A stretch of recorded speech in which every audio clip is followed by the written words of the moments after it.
So we've all heard the stats. More men and women than ever before are saying that they are single. Modern dating is just an absolute shambles. Men don't like women, women don't like men. The whole thing is a mess. Hey, it's Christine Grace. Welcome back to my channel. Today is another reaction video. Like the video on your way in. Let's get straight into it. So this guy, Elliot Bewick, he has gone into the streets to ask the modern generation, specifically Gen Z, which is people my age, which I think qualifies people from ages like maybe 18 to 30, 25. I don't know. The next generation. And he is trying to figure out why modern dating is so broken. So let's see what he found out. Men kind of suck. All of them. The way I dress is very not modest, but it's my own journey. And I've got nice tits, So I don't even think toxic masculinity is a thing. It sounds like a garbage term made up by Marxists. There's like a trend, like if you go to the gym, you have to be like depressed and all. Can you give me some motivation, please? You can do it. Okay, that's enough. The year is 2024 and it is becoming harder and harder to escape politics. Wherever you go, on social media or in person to university campuses, the political is the personal now. It's all people talk about. I'm here outside Downing Street, but in this video, we're not talking about something that can be solved by politics, and that is the modern dating culture crisis amongst Gen Z. So let's head away from the centre It's not just Gen Z, but yeah. of politics and go into central London to talk to some of the Gen Zers, like myself, about what they think to dating culture. So we're here with Christy, Elsie. and I wanted to ask you today about being Gen Z and what you think of modern dating culture. Do you think it's in a good place? No. Why not? Because men kind of suck. Why do men suck? Because they're quite rude. They're not really nice anymore. All of them. No. There's some out there. Why do you think that is? I don't know. What about you? Any thoughts? I think the fact that a lot of it's over social media is not good. I think that I don't know, I just think it's sad when you say you've met someone over like talking over Snapchat instead of like meeting them in person. Do you think that dating apps are a good way of actually finding a long-term partner?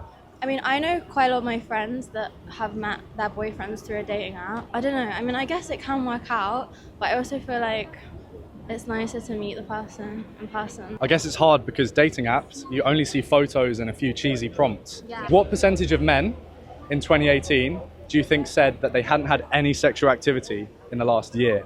Maybe like 30%. Okay, what about you?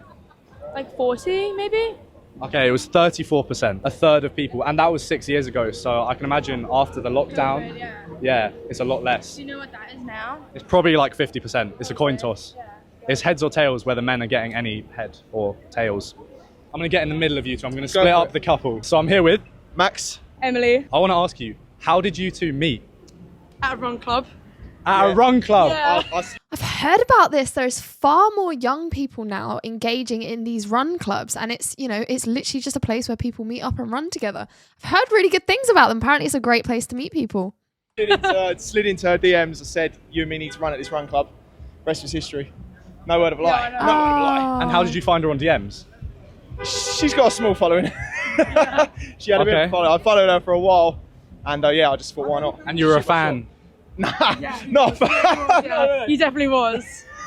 I've heard so much about these run clubs, I need to try them out. Yeah. Because I feel like dating apps don't work. Do you agree with that? Oh, Yeah, 100%. It's like in-person Tinder. Yeah. Yeah, Run clubs like Wow. it's in-person like Tinder. everyone. Yeah, 100%. Forget run club. It's Riz club. It's game club. You drop games. All it is. It's literally all it is. How do you do it while you're running?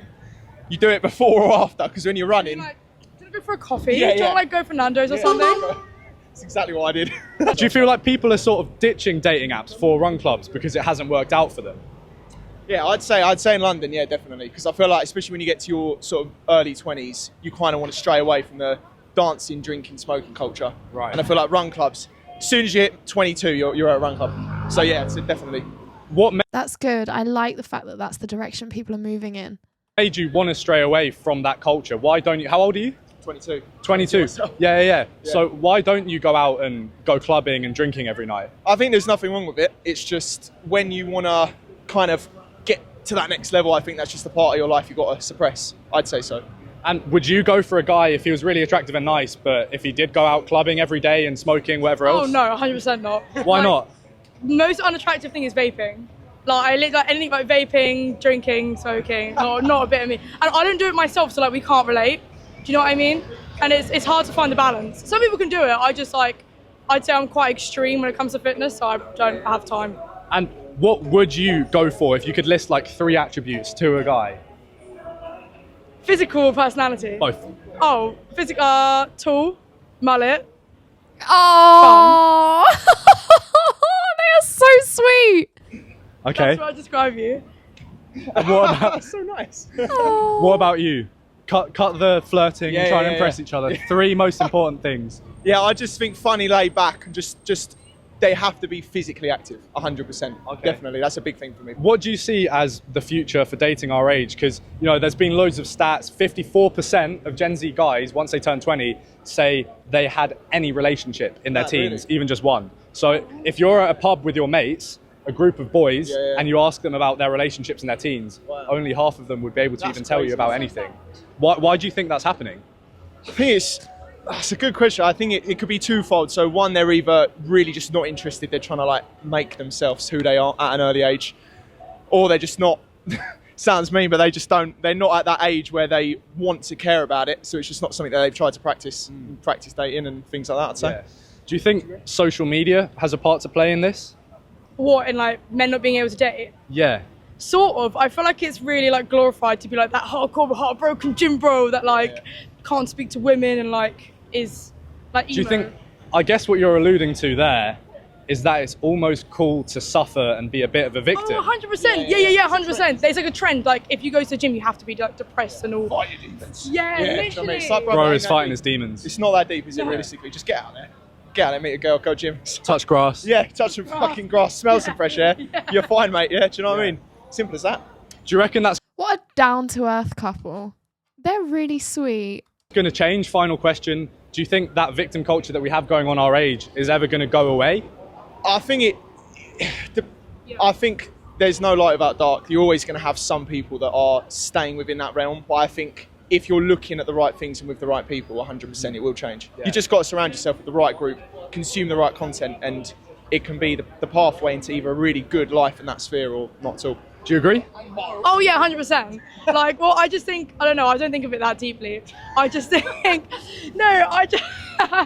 think we went through like a phase in like the gym community of like, it's cool to be depressed and hardcore. I feel like we're coming out of it, like it just goes in waves, do you know what I mean? So. Yeah. To get a bit too philosophical on Oxford Street, I think it's very much the case that we're too comfortable in the West and in the UK specifically, so we need to find things that suck about our lives, because as soon as you blame it on something other than yourself, it's not your fault, whereas actually the truth kind of is that everything we do is our responsibility. Yeah, I was gonna say, take responsibility. Even if if something bad happens to you, it might not be your fault, but you're responsible for how you react. Yeah, how did you get there? What decisions did you make? What decisions didn't you make? You know, how did you get yourself to that point that you ended up in that situation? Absolutely. So. I know we've gone on a lot, but take responsibility. There's a very famous man that says that as well, by the name of Andrew Tate. He says the same thing. Do you agree with anything else that he says? I don't really like him. I mean, I understand he may say some nice things for like the younger generation, but like that just doesn't like disinclude all the horrible things he said about women and like how he objectifies women. So yeah. Do you think he's part of the problem? Oh, I don't really know. I think he was sort of a phase. He was almost like a meme. Do you know what I mean? Like he sort of just came, like did his thing for a year and left. That's what blew my mind, because I thought some of the shit he was saying, he was just a comedian, and it would have actually been quite funny because he was this exaggerated caricature of what a man should be. If you want to be like hardcore, like one of those kind of boys, go for someone like David Goggins. Like he's not being mean to women. Do you know what I mean? Like, Who's going to carry the boats? Well, Goggins or Tate? Goggins versus Tate. Who wins, Goggins or Tate? Goggins, 100%. What are we? Is it a fist fight or what? I think Tate But wins. like just in general, like Tate could not do the physical like endurance or like the mental toughness that Goggins has. Goggins have hands. Goggins ain't got hands, mate. I don't think. He was a Navy SEAL, wasn't he? He was, yeah, true. Give him a, that's a good point actually. Mate, But I what don't about think he'd Osman scrap. and Put Goggins and a Tate in a cage. I don't think Goggins will come out. This is how we solve it, right? We get Andrew Tate and Goggins to go to a run club and find some lovely people. Find some love. Yeah, exactly. That's what we Tate need. would walk out with 8 women. Goggins would just walk out with a log in his hand, wouldn't he? All right, we're leaving it there. So we're here with Andres. And I wanted to ask you, Andres, what do you think of modern dating? Do you feel like men and women are getting on better than ever and people are getting into relationships, or do you feel like we're more divided? I think it's more difficult to be in a relationship because like today we have like Tinder and things like that. So I think it's more difficult to find love. Do you feel like the standards are too high set by women? They should maybe be brought down a little bit, and their expectations are too high because they see all these influencers on social media who look perfect, so they expect everyone to be like that. Yeah. No, I think like they have high standards because for them like you have to be high and maybe perfect. Like I'm 1.75 and not 180, so it's difficult. You're tall, so you're okay, but for me it's difficult. Because I'm not tall, they have more expectation like physique. Do you think that men are being told that it's okay to be less of a gentleman nowadays? No, I will not say that they have to be less gentlemen because even if the society tell us that we don't have to be that gentleman, I think we have to. So we're here today with... Did you know that UK drivers could reclaim on average £5,318 back if their car finance deals were missold to them? Ben, I wanted to ask you, Ben, about gay culture and where it's at in 2024. How old are you? I'm 34. Okay, you don't look a day over 26. Thank you very much. What's the state of gay culture at the moment? Do you feel like it's getting more toxic because of social media and dating apps, or do you feel like it's in a good place? Yeah, so I think it certainly has similarities to how straight people have it. Like there's a lot of hypergamous relationships going on. It's very difficult to find people. Fortunately, I'm not in that position where I'm looking, but yeah, it's very difficult these days. It's been made harder by all of the dating apps. They've actually made apps harder to use. It used to be that they were much easier to use, like OkCupid. It used to be you can match with people from the other side of the country and you could do it for free and you can message back and forth. And now it's very, very difficult to do that. Why have they made it more difficult? They made it more difficult because once people have a successful match and they stop using the service, well, then they can no longer extract money from you or advertise to you. Right. So they've got the incentive to fund their staff, their office space, their other costs. exactly, and profit. Of course, that's the big one, isn't it? Yeah, absolutely. I mean, I love capitalism. Profit is great. Profit is important. But yeah, unfortunately, it does cause negative consequences to society overall. He makes some great points.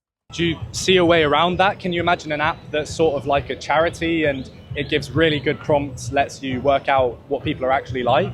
I don't think there is a way around it. I think the way we have it now is it's just a natural consequence of incentives due to profit. And so, yeah, I don't think it's likely going to change until there's a cultural shift around it, which I think there's starting to be that. There's starting to be people who are like, they're not using smartphones as much. They're trying to get off of dating apps and start meeting people in person again. So I think that's a positive cultural change.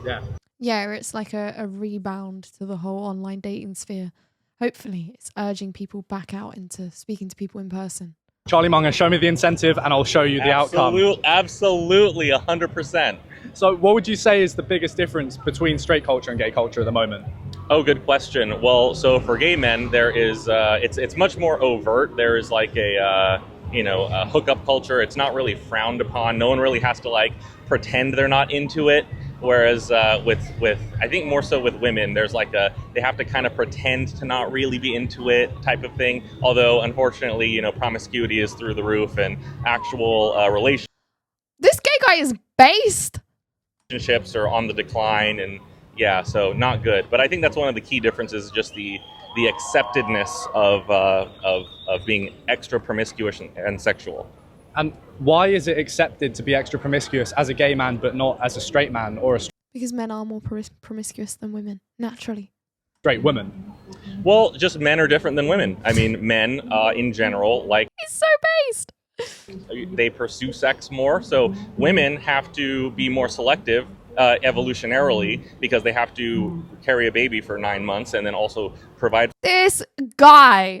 for the child afterwards, whereas men don't really have to do that. A man can reproduce as much as he wants, and if he supports the kids, great, but I mean that's not strictly necessary from an evolutionary biology standpoint. And so when you get two men, neither of which gets pregnant, they just They just do that. Whereas with women, they still have, even though there's like a cultural shift towards promiscuity, there's still this biological evolutionary consequence that women have around needing to have some semblance of staying faithful. And so there's a bit more shame for women than there is for men. Yeah. And something I'll be so interested to ask you would be about toxic masculinity, because it's thrown about a lot by straight women towards men. Is there toxic masculinity rife, or at least accusations of toxic masculinity in the gay community?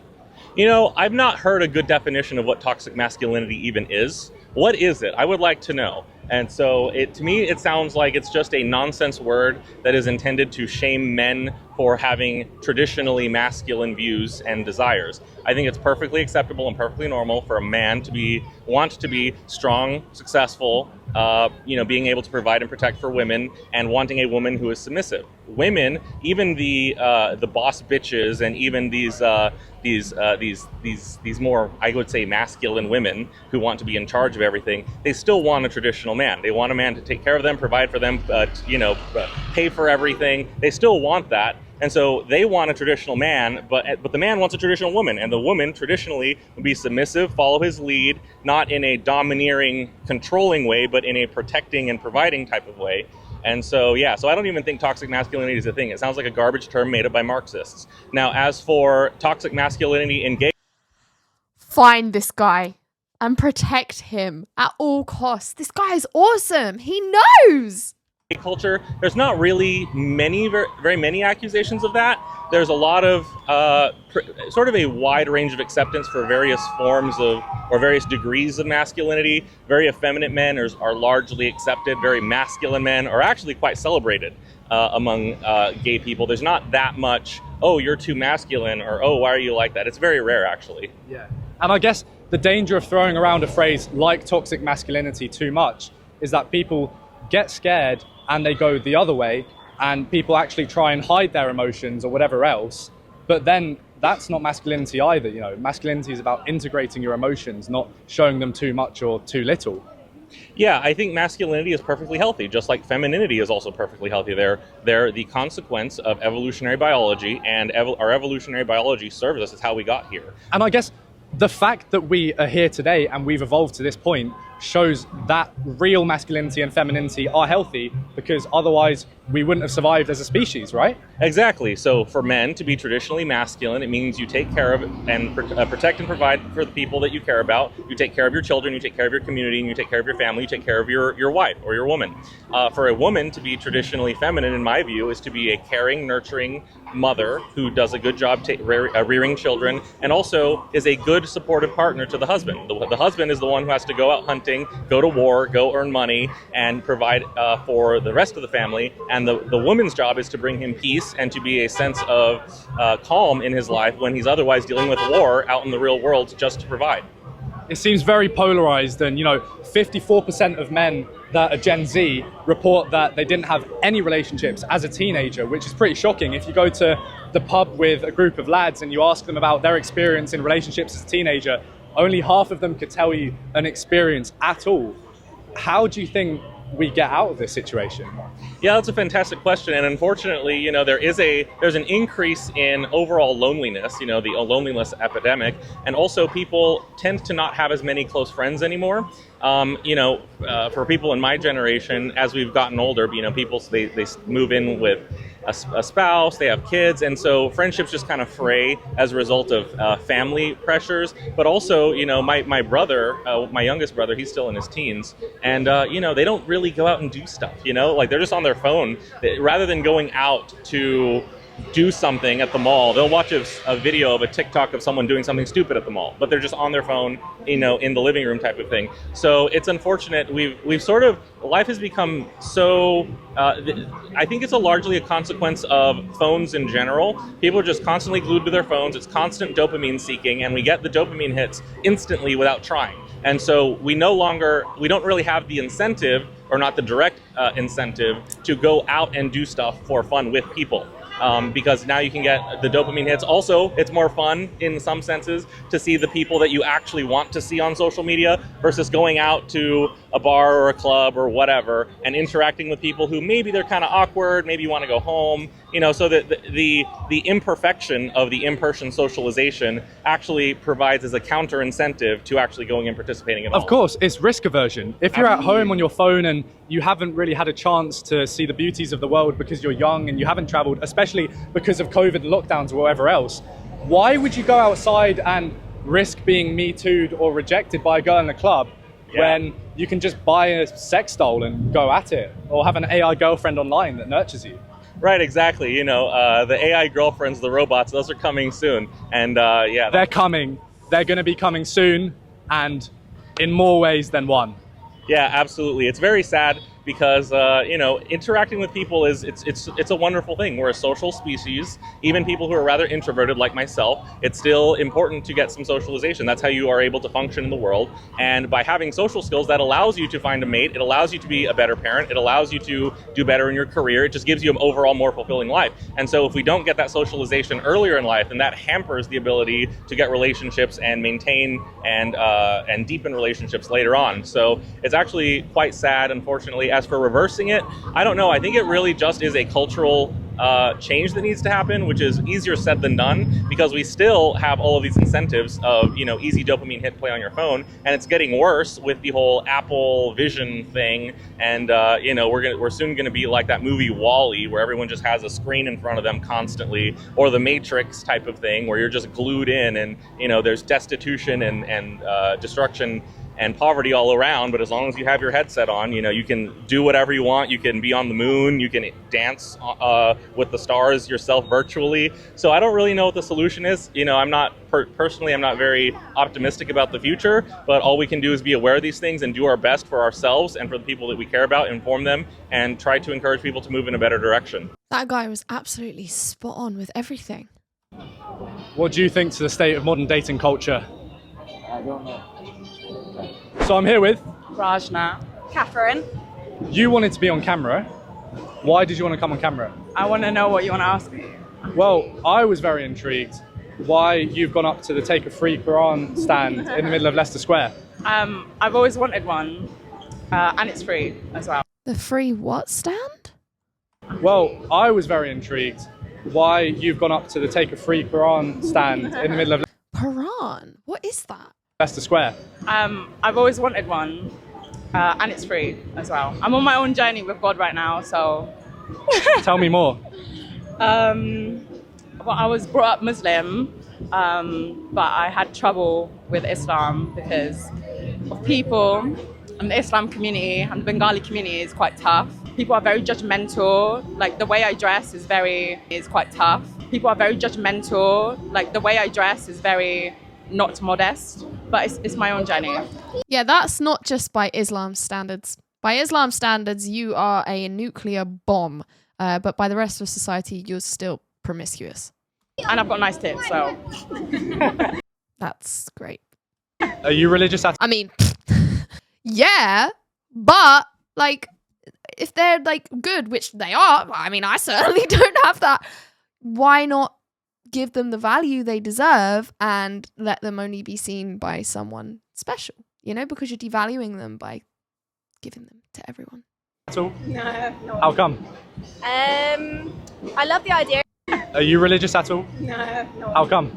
I love the idea of religion and having that belief that there's something there, but I just was never raised like that, so it's just not really my thing.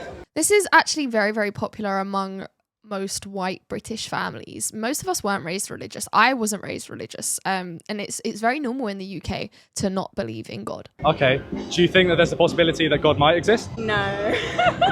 Interesting.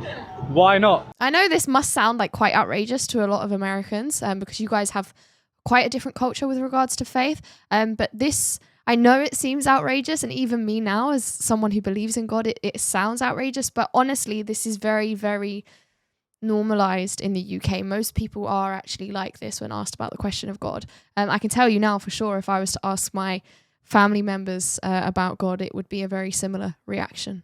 I just don't think if there was someone there, they'd let everything be so shit. Do you know what I mean? Like, everyone has this belief that someone's there for you, but then there's so many innocent people that are just having really shit times. So how can there be this greater purpose when it doesn't really seem like there is. Someone religious would argue that God is all-seeing and all-knowing and created the universe, and they created, do you know what free will is? People have free will, which means that they can make mistakes, do bad things, and therefore suffering does exist in the world. Otherwise, if God stepped in, you would sort of lose free will. What do you think to that? I just don't think like I've never been raised in this environment. I really just don't believe it. Like I'd like, not to make it political, but look at Palestine. Like you can't say that people, like innocent kids are just dying. It's like, well, God chose that. Like, do you know what I mean? I don't believe it. He didn't choose it. He just put it in motion. Like he put people on earth and he was just like, create, do what you want, enjoy your life or don't enjoy it.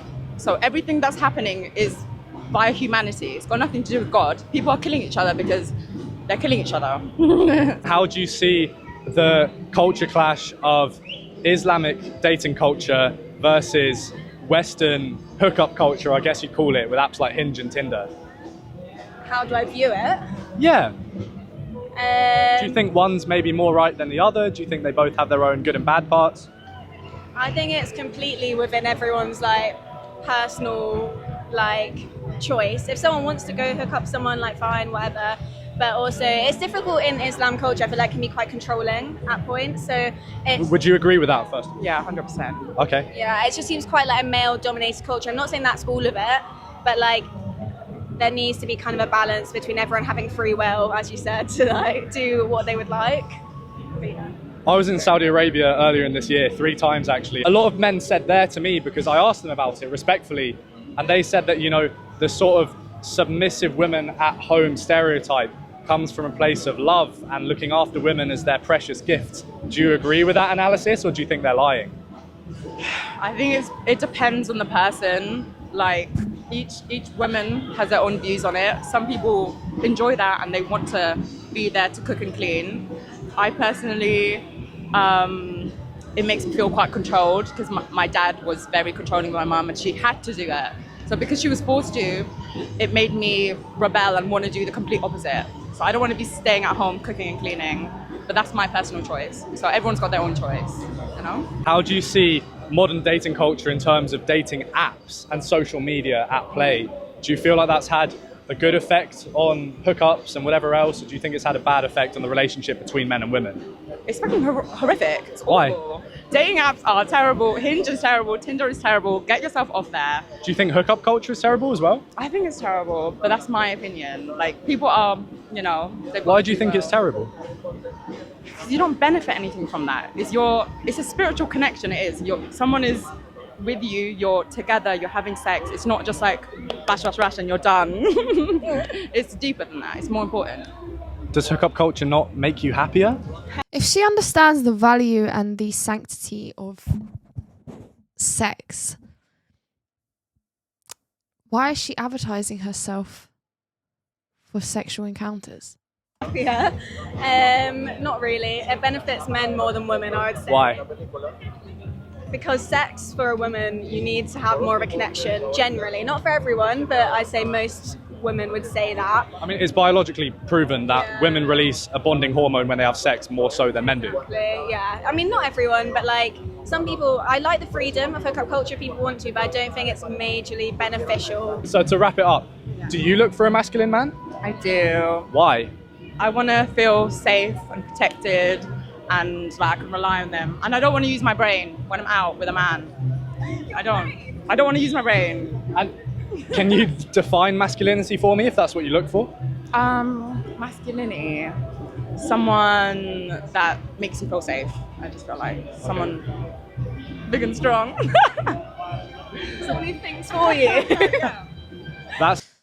So you see how she kind of wants what she's saying her dad had, you know, the idea of keeping women at home because they're a precious gift, and then she doesn't have to think because she wouldn't have a job. She kind of wants that. She doesn't know she wants that. Modern women never know what they want. That's the most masculine trait you can have. Ironically, that's probably more a feminine trait. Men just tend to fucking do whatever without thinking. We're very stupid like that. Anyways, thank you for your time, guys. All right, let's shift round. There we go. Just make sure you guys are looking as good as possible. Oh, that's it. Yeah. So we're here with Alex. And I'm Tom, yeah. you guys look like very well-groomed individuals. I see your teeth, I see your hair, I see the outfits. I see a vape. Mine are. Oh, bro, it's like you do me on here. Yeah. So I wanted to ask you guys, do you This guy is drunk. feel like women place an increased emphasis on looks rather than personality nowadays? Completely. Yeah? Completely. Oh, yeah. So basically, He's so drunk. I think even any dating website is completely looks orientated straight away. 100%. No way. It's only when you find out later on that you actually get to meet you, but it looks all the way. I find that every girl I see is have a look or money orientated. I think that's the main two things these days. No matter how nice you are as a person, I think the more hard work you are, the more bit of a prick you are. You're also attracted to the Asian community, aren't you, mate? So, well. And obviously we're in London and Manchester and England now, aren't we? So.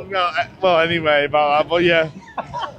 Anyway, yeah. Party. That's party over, baby. Yeah. Party over. Baby. Anyway, I think we've gone off that, but yeah. Oh my gosh. Well, Elliot, I thought that was some very good educational content. It's all good and well looking at stats all the time and seeing what's going on that way. And I agree that we need stats and they are important. However, it is also good to get out on the ground and see what normal people are saying, what their experiences are. Whilst it may not be scientific, I still think it's important to take real life experiences into account. And I thought that was great. What did you think? Why don't you let me know what you think in the comment section below. If you like this video, as always, please do give it a thumbs up on your way out. Be sure to subscribe to the channel and hit that notification bell. Click the drop down arrow and select all to make sure that you keep up to date with all of my content. And if you'd like to donate to the channel, you can do so by clicking the link in the description at buymeacoffee.com. And if you have a video suggestion for me, you can reach out to me on my various social media platforms. The link to those is also in the description below.